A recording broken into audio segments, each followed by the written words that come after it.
કલેક્ટરે પણ જવાબ આપી દીધો છે. મર્યાદામાં બૂમ રાખો,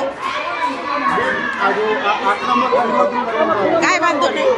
સરકારમાં આપણે બધી પ્રોસેસ ચાલુ કરી દીધી છે, બરાબર. અને કલેક્ટર સાહેબે પણ સરસ જવાબ આપી દીધો છે. આગળની પ્રક્રિયા આપણે ચાલુ કરી દીધી છે. જો આમાં છે ને હું પડવા માંગતી નથી, સ્વાભાવિક છે, આ બધી પ્રક્રિયા ચાલતી હોય છે.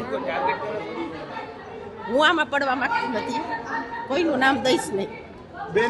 બધી માહિતીની જે કાંઈ હોય એ પ્રક્રિયા મેં ચાલુ કરી દીધી છે. બેન, તમે એમ કહેતા હતા જમીન બાપ દાદાની મિલકત છે, પરંતુ શ્રી સરકાર થયેલી જમીન છે એવું સામે આવ્યું. કાંઈ વાંધો નહીં, જે પ્રક્રિયા કરવાની થતી હોય એ મેં ચાલુ કરી દીધી છે. એટલે બધી માહિતી તમે કયો ટાર્ગેટ કરવામાં આવી છે.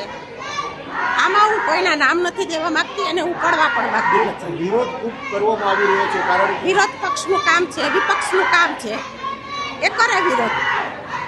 અને આ તો વર્ષોથી આ પરંપરા ચાલી આવી છે. વિપક્ષ છે વિરોધના ગુણમાં જો, પણ જે પ્રક્રિયા કરવાની છે એ મેં ચાલુ કરી દીધી છે. કલેક્ટર સાહેબશ્રીનું પણ આપણને નિવેદન આવી ગયું છે. હું રેગ્યુલર મારી ઓફિસમાં આવું છું. મને પ્રજાલક્ષી કામ માટે જ્યારે મારી નિમણૂક કરવામાં આવી છે તો આપણે કરીએ છીએ કામ, અને પ્રજાના પ્રશ્નોને સાંભળીએ છીએ. ઘણાના આ પ્રશ્નો આપણે સોલ્વ પણ કરેલા છે, પણ ષડયંત્ર હોય કે જે કાંઈ હોય, હું આમાં પડવા માંગતી નથી.